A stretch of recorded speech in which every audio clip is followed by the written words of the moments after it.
In today's sew along, we'll show you how to beautifully finish a sleeve with an adorable tie detail. Today we're sewing the Dandelion Lane sleeve with its very cute tie sleeve. This pattern is linked below.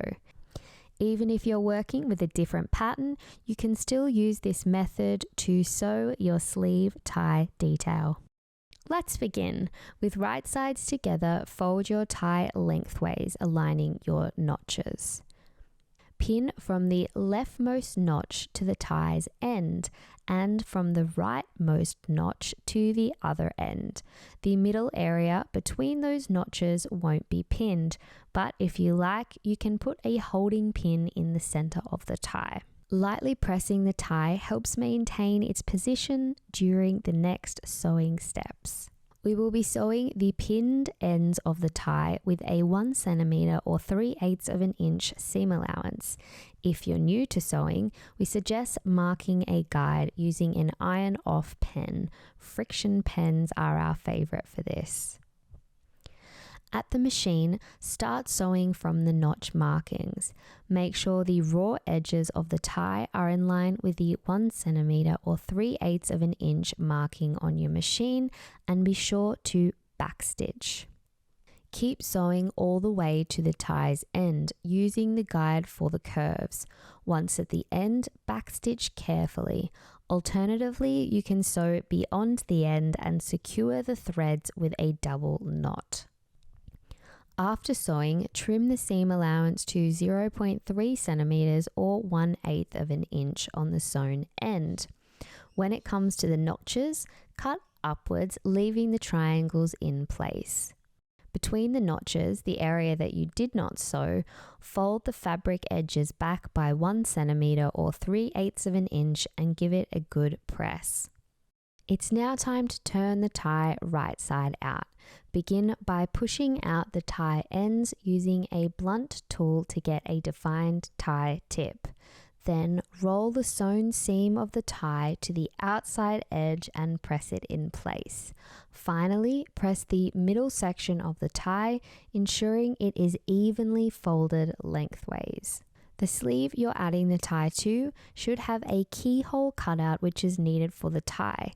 This cutout is neatly finished with a bias facing. For more on bias facing, check out our tutorial linked below. With the sleeve right side out, align the center notch of the tie with the notch on the sleeve's hem. Sandwich the sleeve inside the tie, pressing its raw edge to the tie's fold. Pin the tie in place using lengthways pins, making sure to catch both the front and back of the tie with the pins. After pinning, double check that the ties are an equal length on each side. Next, we will top stitch the tie in place. Starting just after the sleeve cutout, where the tie has a slight gap, top stitch 0.3 cm or 1/8 of an inch from the top of the tie. Begin sewing around the entire sleeve, continuing until you arrive at the tie gap on the opposite side of the sleeve. Be sure to backstitch at both the starting and finishing points. Once you've finished sewing, make sure to examine the stitch line, ensuring the tie has been sewn on both the front and back sides. Finally, press the tie using a sleeve press or rolled up piece of cotton or linen. And here's a quick trick. After tying the sleeve, quickly give it a press, which helps set the tie perfectly. And there you have it, a very cute sleeve tie detail. If you love sewing, we've got something to help you plan out your creations. Our awesome and awesomely free PDF sewing planner. Jot down your measurements, hack plans, and supplies for every project, and add your fabric swatches and garment sketches. Use one of our 4 croquis models or sketch on the blank planner pages. It also includes a collection planner for organizing swatches and styling ideas for mini wardrobe collections, and a 12-month sewing calendar. Get all your measurements sorted with our journal and step-by-step video tutorial, which walks you through how to take each measurement. Download your planner for free at madelabel.co/planner so you can get creative and plan out the wardrobe of your dreams.